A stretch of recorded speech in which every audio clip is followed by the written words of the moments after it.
Pagi hari ini kita kedatangan narasumber yang luar biasa, CEO dan founder dari Nucleus Pharma, sebuah pabrik farmasi herbal yang berprestasi berstandar internasional. Dan hari ini narasumber kita yang luar biasa adalah beliau merupakan CEO dan founder, yaitu Pak Edward. Ya, jadi pagi hari ini kita akan segera mendengarkan apa yang membuat kita hadir di pagi hari ini. Dan saya persilahkan Bapak Edward untuk menyampaikan presentasi. Silakan Pak Edward. Ya, selamat pagi. Assalamualaikum warahmatullahi wabarakatuh. Shalom, Om Swastiastu, Namo Buddhaya, salam kebajikan, Rahayu buat semuanya, dan salam sejahtera. Jadi, pagi ini atas perintah dari Pak Eko sama Pak Sam, saya untuk mempresentasikan kira-kira ini ke depan ini, masa depan yang namanya jamu fitofarmaka itu seperti apa, produk-produk alam asli Indonesia seperti apa, kemudian dengan chemical compounds itu prospeknya seperti apa gitu kan.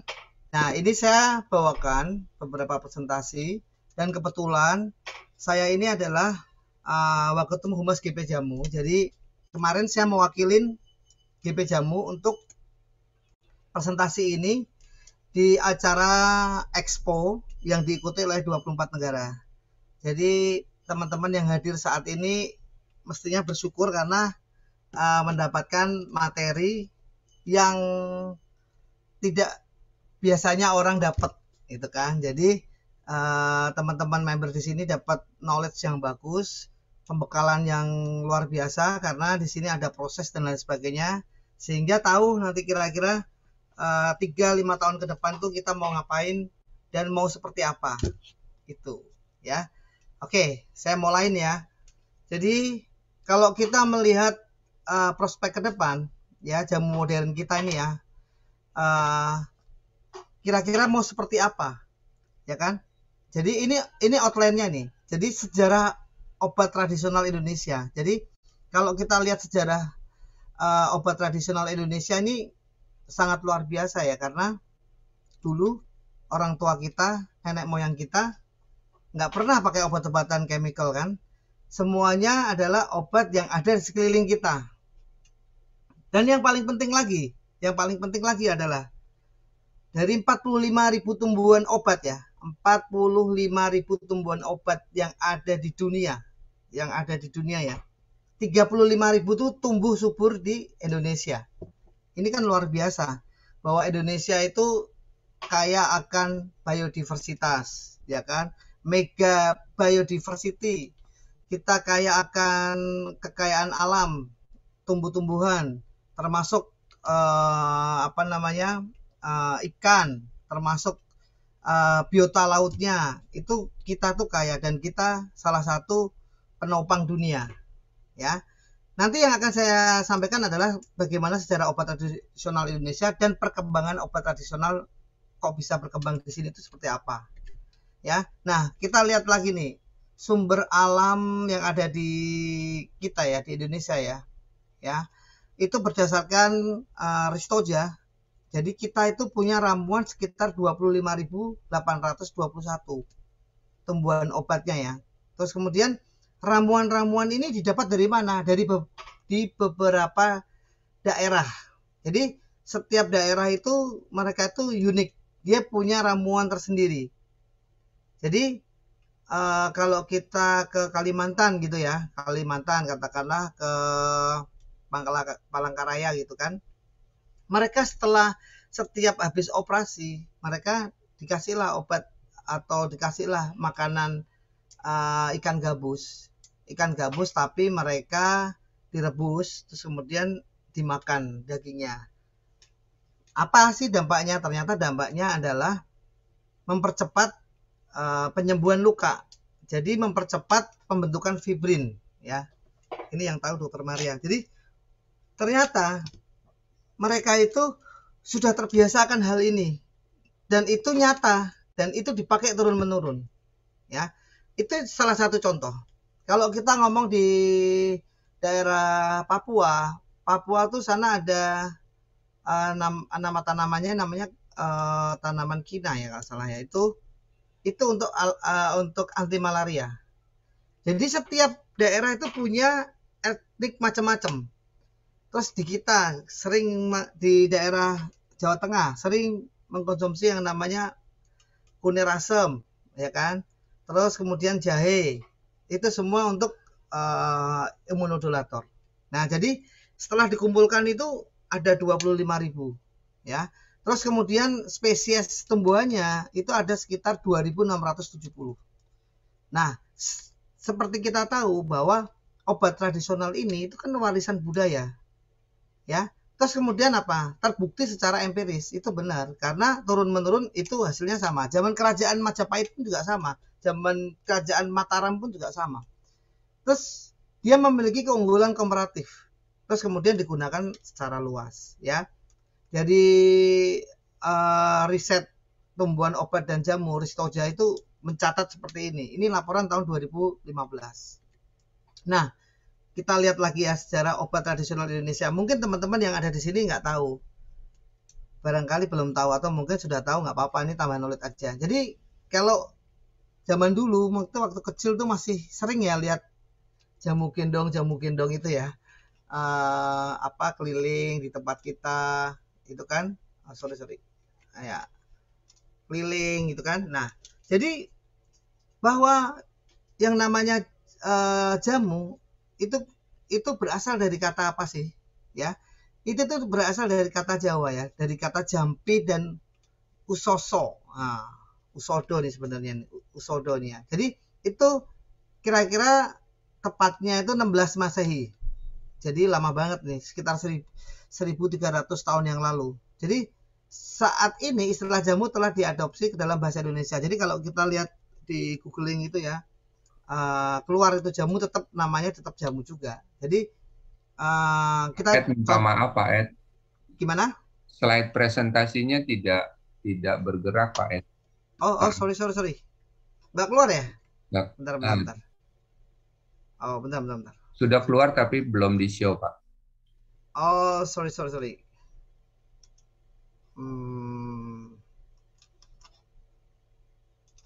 Ini udah keluar belum ya? Coba saya stop dulu aja ya. Bentar. Sorry ya teman-teman ya. Untung diingetin loh. Bentar. Ini udah keluar belum ya, Pak Sam? Sudah Pak. Sudah, cuman belum besar Pak. Belum di. Oh ya. Bentar. Sorry. Coba di itu Pak, di presentation PowerPoint-nya.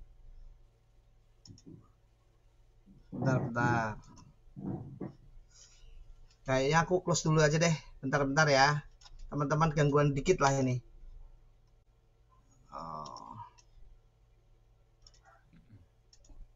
Bentar.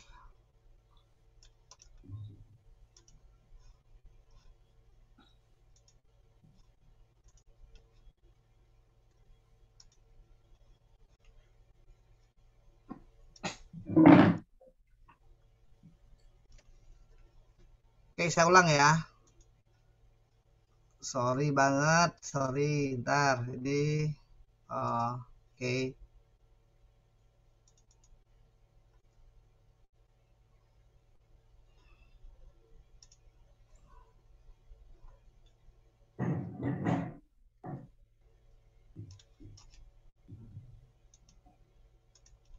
Ini udah muncul belum ya?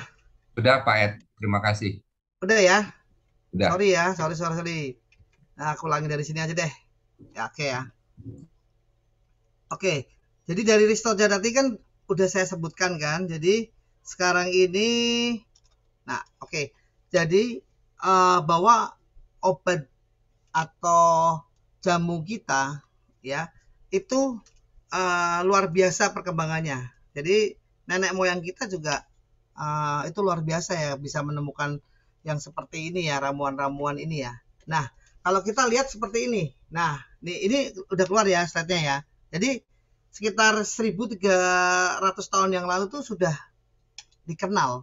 Jadi udah dikenal nih obat-obat jamu kita tuh seperti apa, itu masyarakat luas tuh udah menggunakan itu dan tidak asing lagi. Jadi sesuai dengan DNA kita juga udah mengenal dari nenek moyang kita terhadap produk-produk alam asli Indonesia ini. Jadi kalau kita lihat jamu gendong ini juga dapat disiapkan secara instan. Tetapi ini semua adalah secara tradisional ya. Jadi masih penggunaannya masih menggunakan rebusan dan lain sebagainya. Jadi belum melalui proses ekstraksi yang sekarang sudah berkembang luar biasa ya. Nah, ini adalah jenis obat tradisional antara era tradisional sama VS modern. Jadi jenis sediaan obat tradisional ya, ini ada yang ekstrak ya, dan tadi saya bilang itu adalah sediaan kering, kental, cairan, dan nyaring simplesia. Terus kemudian yang sampingnya ini adalah tradisional ada, modern juga udah mulai jarang. Jadi modelnya simplesia ya ini ya. Terus kemudian sediaan OT, obat tradisional berupa satu jenis simplesia. Simplesia tuh kayak contoh yang sebelah kanan, dedaunan gini, biasanya ditaruh plastik gitu kan, terus direbus, ya kan? Tradisional, iya memang dipakai, dan modern pun juga masih dipakai. Sedangkan yang serbuk simplesia itu tradisional masih, kemudian ya digunakan, terus modernnya juga masih dipakai ya. Ya ini adalah jenis-jenis obatnya. Kalau kita lihat contohnya itu di samping ya, itu ada jahe ya kan, terus ada centella astica dan lain sebagainya. Kayak contoh kayak serbuk instan, pil, pastiles, parem, pilis, dan tepel, terus cairan dalam, ini semua ini adalah tradisional masih ya dipakai. Kemudian yang modern kayaknya udah mulai bergeser. Jadi kalau orang lama kayaknya masih pakai deh, tapi kalau orang yang zaman sekarang gosok-gosok apa kayaknya udah mulai ditinggalkan. Ya, ini jenis sediaan obat tradisional.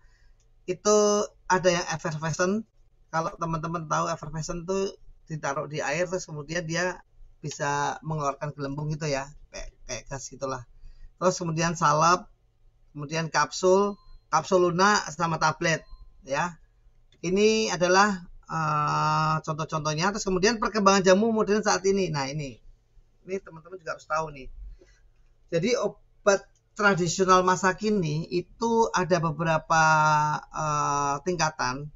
Yang pertama adalah jamu atau OT, obat tradisional, itu berdasarkan empiris. Jadi dari turun menurun. Jamu ini concern di kita bahwa jamu ini adalah cikal bakal obat natural medicine Indonesia. Ini cikal bakalnya itu adalah dari jamu. Kemudian mereka itu berkembang menjadi obat herbal terstandar ya. Jumlahnya juga masih sedikit, sekitar 81 produk. Nah, kalau yang namanya jamu itu masih ada 11.000 dan dia masih tetap mempertahankan dengan gaya dan bentuknya masih tetap seperti itu. Nah, kalau kita menginjak fitofarmaka itu cuma ada 26 produk. Dan ini punya kita ini kayaknya paling kecil se-Asia Tenggara, karena kalau kita lihat Malaysia itu udah di atas 100. Filipina itu cukup lumayan, ada 150-an. Hanya punya kita ini PR-nya kita, PR-nya saya juga sebagai GP Jamu, dan ini juga sudah kita berkomunikasi terus sama GP Jamu, sama BP POM untuk memberikan kemudahan. Beda lagi kalau Cina itu udah ribuan, sekitar 1000 something gitu ya. Jadi kalau kita lihat industri obat tradisional atau IOT, yang pertama ini industri obat besar menengah tradisional atau IoT. Jadi ini berbicara tentang fasilitas ya. Di kita di mana? Kalau di tempatnya nukleus adalah di tempat nomor 1 ya. Terus kemudian nomor 2 adalah industri kecil obat tradisional, IKOT. Kemudian usaha jamu racikan. Yang keempat adalah usaha jamu gendong. Nah, jadi usaha jamu gendong ini adalah peringkat yang paling dasar. Yang paling tinggi adalah industri obat tradisional yang di atas, ya. Itu mengenai fasilitas. Kemudian kita lihat SWOT yang ada di produk-produk alam asli Indonesia ini seperti apa ya. Jadi kalau kita lihat strength-nya, Indonesia itu tidak bisa dipandang sebelah mata, bahwa Indonesia itu memiliki kekayaan sumber daya alam, ya, serta keanekaragaman hayati mulai dari tumbuhan dan biota laut yang tadi saya bilang adalah mega biodiversity. Itu kita itu luar biasa, punya kita itu luar biasa. Itu yang bikin strength kita.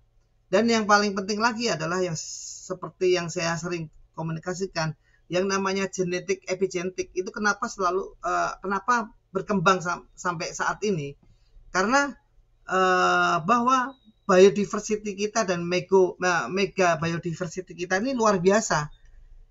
Jadi chemical compounds itu akan bisa berubah menjadi natural compounds apabila kita bisa mengelola, memanage dan melakukan uji klinis yang bagus terhadap produk-produk natural medicine kita, ya.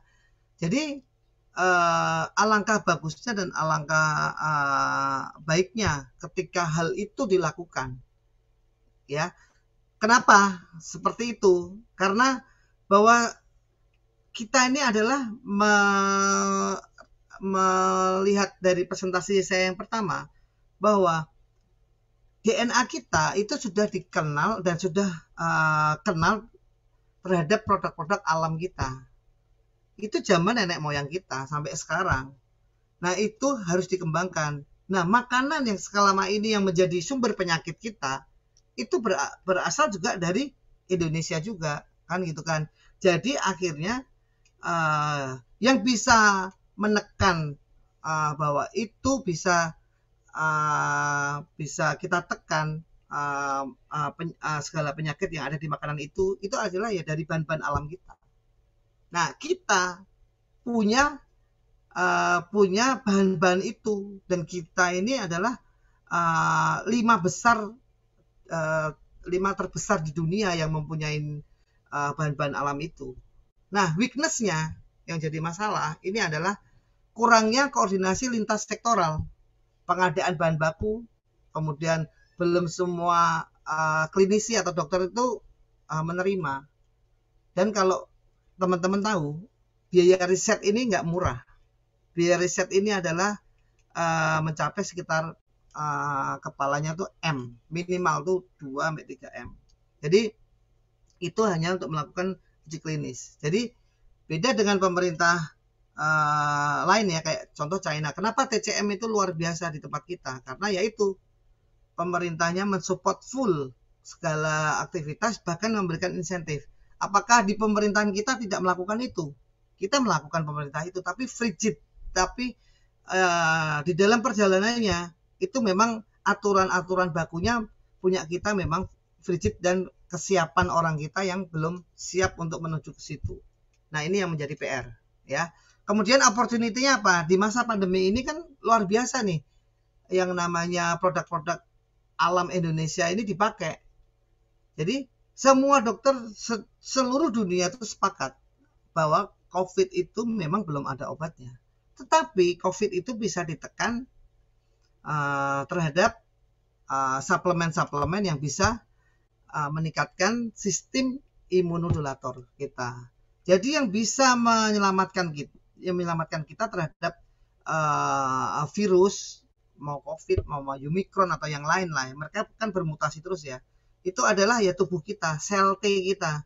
Nah, sel T kita ini ketika ada virus, itu dia akan mengetahui sel B akan menyerang, tetapi itu akan lemah ketika kita tidak cukup yang namanya multivitamin yang ada dalam tubuh kita. Makanya perlu adjuvan. Adjuvan inilah yang bisa diterima, yang cukup bisa membantu. Kemudian ancamannya apa ini? Nah, mau kita sekarang ini kerjakan kan MLM dan lain sebagainya. Tapi ancaman kita terbesar kita itu adalah TCM. Traditional China Medicine ini luar biasa berkembang di Indonesia. Kalau teman-teman tahu itu di Glodok itu perputarannya itu adalah bukan M lagi tapi triliun, ya. Itu dia nggak ngapa-ngapain, nggak melakukan apa-apa, perputaran di situ tuh luar biasa uangnya. Nah, siap nggak kita menghadapin itu, menghadapin AFTA, menghadapin produk-produk asing masuk di dalam negara kita.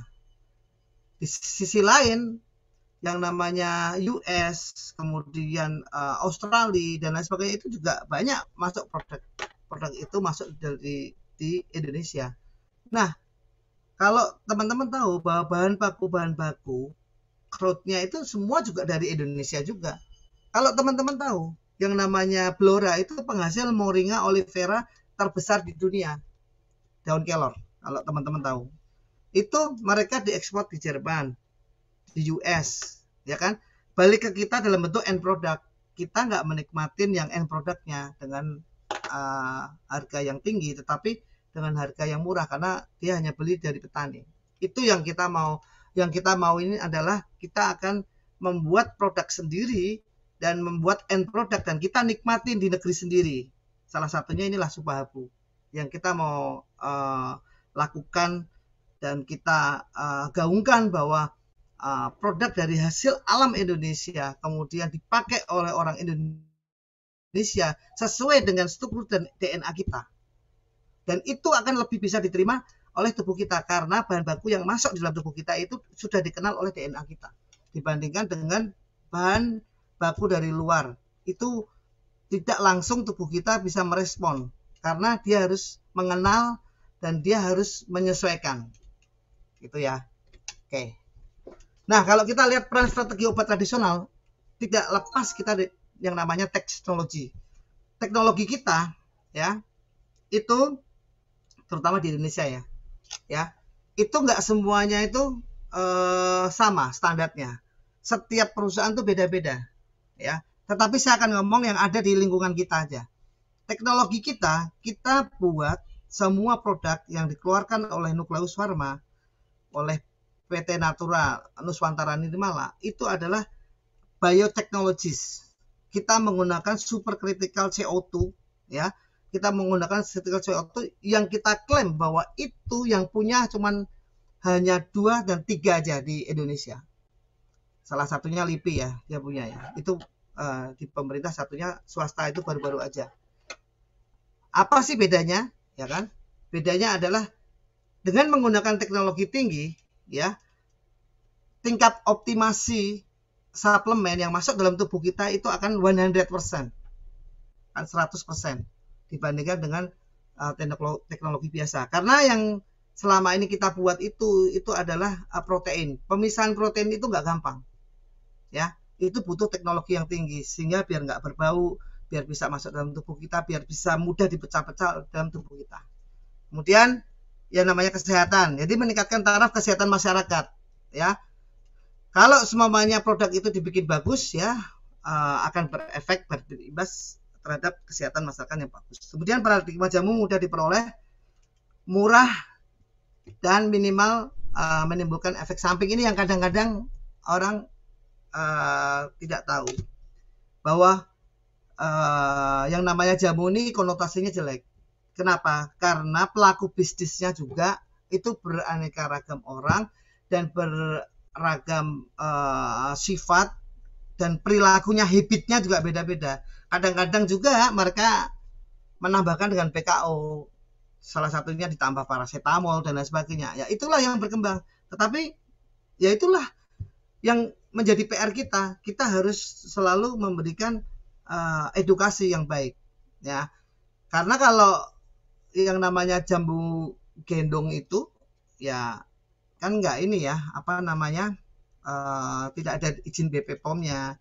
Tapi ya sekarang ini sudah ada banyak perkumpulan. Jadi sering kita komunikasikan, kita berikan edukasi, dan now much better.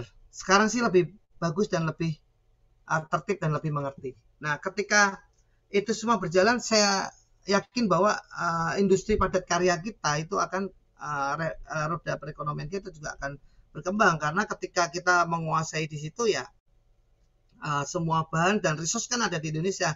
Jadi semua itu akan berjalan. Roda perekonomian juga pasti akan otomatis jalan ya. Jadi profil industri OT Indonesia itu sekitar 87,2%. Jadi itu dilakukan oleh UMKM. Jadi makanya kita Nukleus ini adalah kita selalu melakukan yang namanya triple helix, bahkan yang sekarang namanya pentahelix. Triple helix itu ada 3, ABG, akademisi, itu adalah Universitas Pancasila, kami kerjasama. B-nya itu adalah bisnis, G-nya itu adalah government, itu bisa dengan BP POM, bisa dengan LIPI juga, ya. Jadi yang sekarang namanya pentahelix. Pentahelix itu berarti kerjasamanya yang satu lagi dengan apa? Dengan koperasi, UMKM, kita membantu masyarakat itu, kita ngambil bahan baku dari mereka sehingga kita bisa growing bareng, kita bisa bisa maju bareng. Jadi kalau teman-teman member di sini punya sesuatu yang bisa dikembangkan dan bisa memberikan yang terbaik, katakanlah, oh aku punya nih hasil laut saya seperti ini, tripang katakanlah, Sika Camber atau Psittacopus variegatus, saya bisa Pak mengembangkan. Kita coba cek apakah sesuai dengan yang dimaui spek kita. Kalau memang itu masuk, bisa jadi bahwa kita ada kerjasama. Jadi nggak pernah takut dan nggak pernah ragu kalau apapun itu bisa dikerjakan. Sosial budaya, jadi bukti kearifan lokal warisan budaya bangsa Indonesia itu ya kayak kita. Jadi kita harus mendukung kesetaraan gender. Jadi satu sama yang lain kita sama, ya kan? Nah, kalau semuanya semua ini bisa berjalan, saya yakin sih juga roda perekonomian akan berjalan. Nah, kita berjalan lagi kalau teman-teman pernah dengar namanya OMAI. OMAI ini disebut-sebutkan oleh BP POM. OMAI itu adalah obat modern asli Indonesia. Tapi kalau di GP Jamu selalu mengatakan jamu itu tidak boleh, ada kata jamu itu tidak boleh hilang. Kenapa? Karena setahun yang lalu atau 2 tahun yang lalu kita mau diveto bahwa Malaysia akan mengklaim jamu itu adalah milik mereka. Kita mati-matian itu, jamu itu adalah milik Indonesia. Ya kan? Udah dari 1300 tahun yang lalu itu bahwa bangsa kita ini sudah mengkonsumsi itu. Ya, dan menggunakan itu. Ada juga kita menggunakan istilah yang Nukleus sering sampaikan itu adalah menggunakan yang namanya inamet, ya, inamet itu sering kita sebutkan. Jadi inamet itu Indonesia Natural Medicine.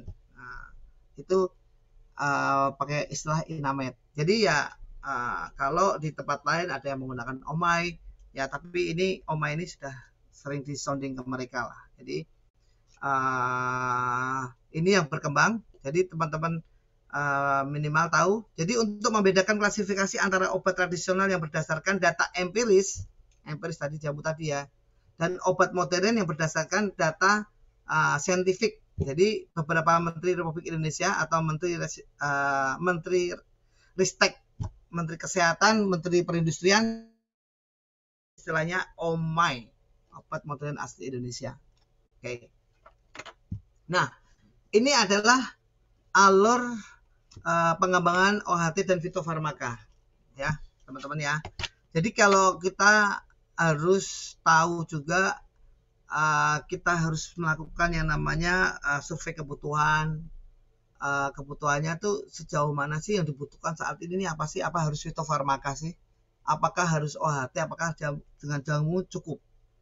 Memang dari berdasarkan yang sudah berjalan, jamu is enough. Kata-kata jamu itu enough. Jadi jamu sekarang, jamu yang modern itu juga udah cukup bagus. Jadi jamu yang sekarang tuh jangan punya pikiran mindset kita bahwa seperti dulu itu gedong-gedong dan sebagainya. Enggak, jamu adalah sekarang sudah mengalami progresif revolusioner. Kita udah benar-benar udah berkembang luar biasa. Kalau kita ke Jepang, ya, di sini asuransi namanya BPJS. Kalau di Jepang kita menggunakan namanya Genpo. Ketika kita masuk di rumah sakit, kita diobatin yang namanya obat tradisionalnya mereka. Nah, obat tradisional mereka itu juga nggak ada kelas-kelasnya. Kayak di kita ini nggak ada. Mereka itu cukup natural medicine Jepang, ya udah cukup itu aja. Jadi nggak ada melalui tingkatan-tingkatan. Di China pun juga sama. Saya kira di Indonesia ini diberikan kelas-kelas hanya untuk membedakan evidence base-nya aja. Ya.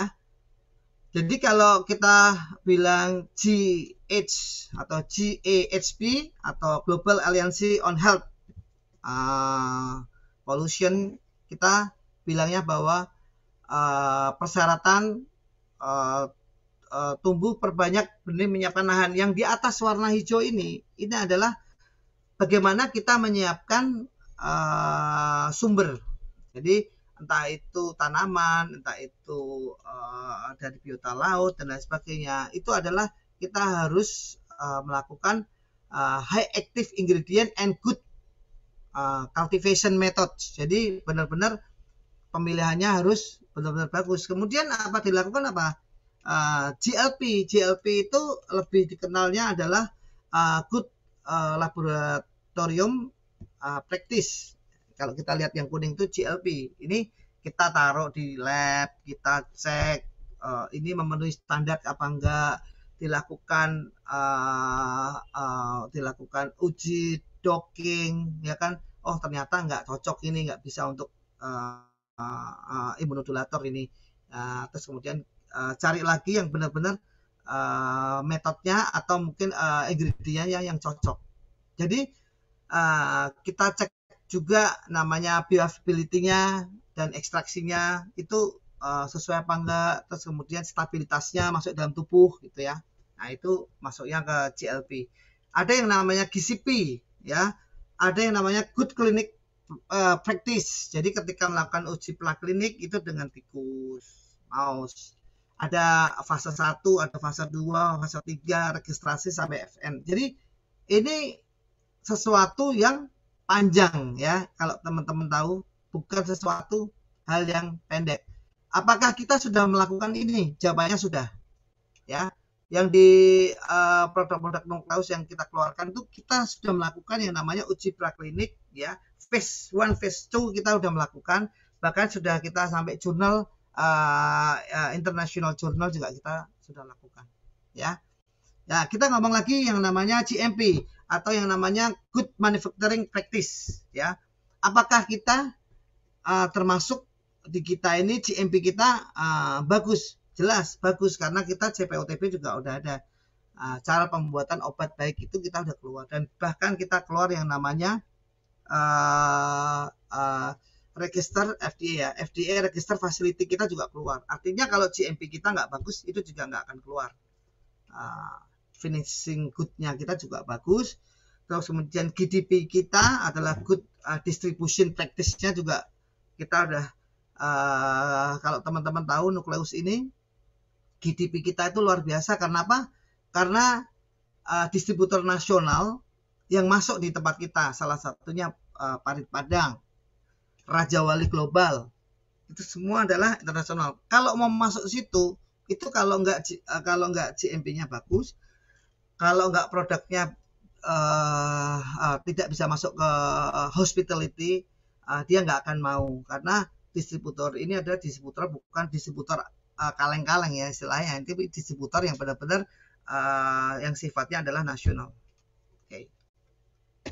Nah, kita lihat lagi adalah alur pengembangan OHT dan fitofarmaka. Kalau teman-teman lihat bahwa ada tahap 1 sampai tahap 3 ini adalah luar biasa. Kalau saya terangin, teman-teman juga pasti akan pusing ya kan.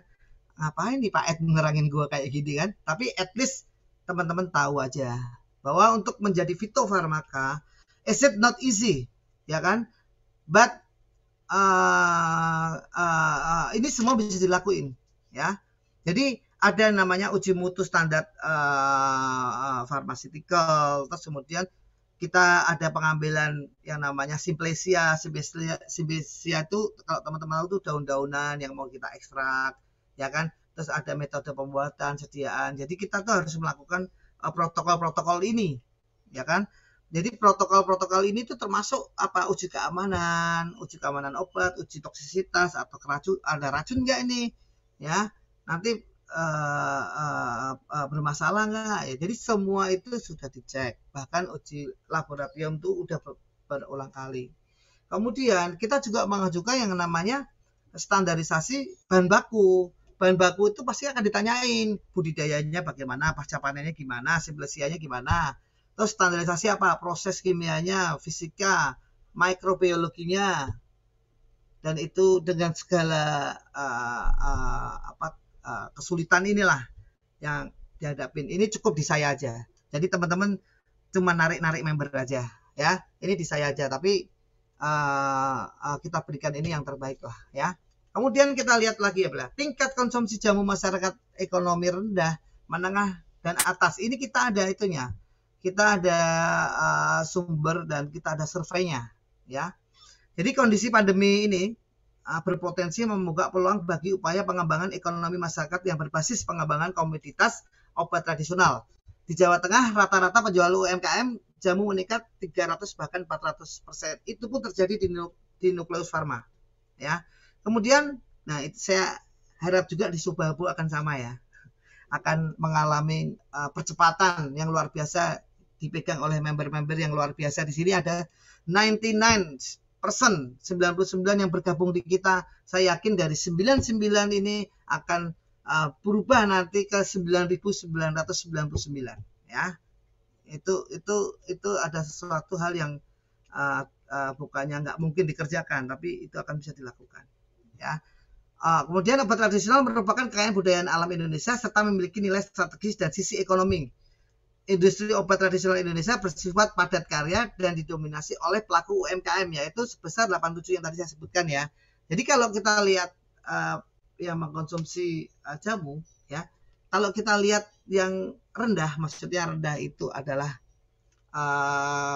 tingkat ekonominya ya. Jadi pendapatan yang di bawah 1 juta itu jumlahnya 93-an, nah, sekitar 58%. Yang menengah itu 1,5 sampai 5 juta itu 40% atau 25%, atas itu di atas 5 juta ya penghasilannya, sekitar 27 sampai 17%.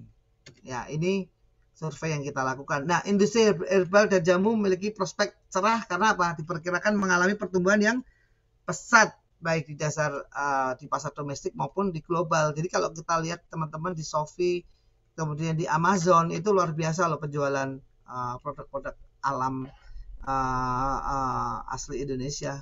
Kalau teman-teman tahu di Amazon penjualan nomor 1 di Amazon itu adalah Moringa olivera, yang kedua adalah kurkuma santorisa. Itu penjualan terbesar dan semua itu adalah obat asli Indonesia. Dan end produknya dinikmati oleh yang di sana. Nah, ini yang kita mau coba untuk kita nikmati di sini ya. Oke. Jadi, untuk memulihkan bisnis obat tradisional di masa pandemi ini, satu pengusaha obat tradisional gandeng apa? Komunitas. Kita menggandeng komunitas, mengikuti tren ya.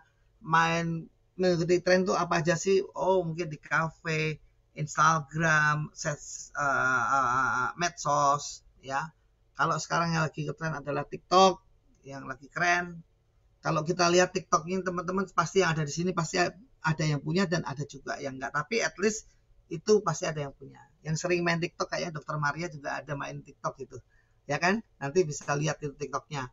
Nah, berdampak baik terhadap peningkatan penjualan jamu tradisional. Satu, melalui komunitas pelaku usaha dapat melakukan edukasi sehingga masyarakat memahami akan manfaat jamu bagi kesehatan. Jadi seperti kita tahu bahwa jamu itu, produk herbal itu berguna meningkatkan imunitas ya. Jadi kalau penjualan jamu tradisional di kafe modern, saya kira saat ini juga udah banyak ya, udah banyak. Jadi kalau mau beli yang namanya kunirasem atau apa, sebagian di hotel-hotel juga sekarang udah tersedia sih. Jadi ya sudah hampir membumi juga sekarang ini di anak-anak sekarang ya. Jadi kesimpulannya adalah perkembangan obat tradisional dari masa ke masa sejak zaman dahulu sampai saat ini digunakan dan dikembangkan menjadi pilihan pengobatan berbasis bahan alam baik konvensional maupun modern ya. Terus apa? Kontribusi produk jamu dan herbal di Indonesia sudah sangat berkembang dengan adanya perkembangan obat bahan alam asli Indonesia di berbagai penelitian dan digunakan produk utamanya di masa pandemi COVID-19. Terbukti juga produk kita dipakai di Wisma Atlet, ya. Terus dipakai juga di Rumah Sakit Sutomo sebagai protokol utama untuk COVID-19. Jadi produk kita, kalau teman-teman tahu, produk kita dipakai di beberapa rumah sakit tipe A. Jadi kalau produknya nggak bagus, pasti tidak akan dimasukkan dalam protokol terapi, ya.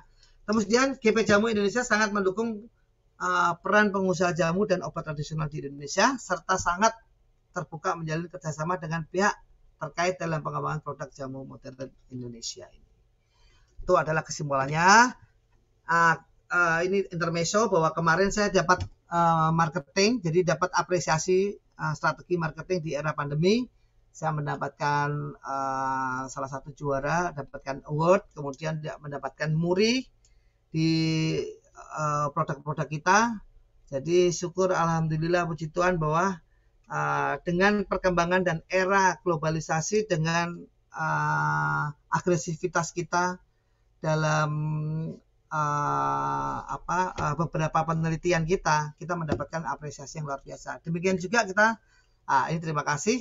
Tidak lupa juga kita melakukan CSR juga kemarin di Semeru, ya. Kita memberikan beberapa donasi ke teman-teman kita, sahabat-sahabat kita yang kena dampak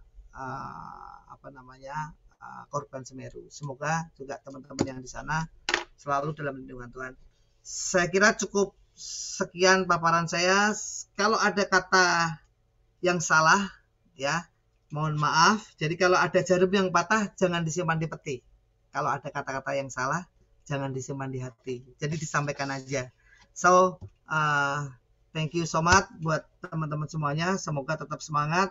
Supahabu adalah produk yang luar biasa yang dibawakan oleh Pak Eko sama Pak Sam.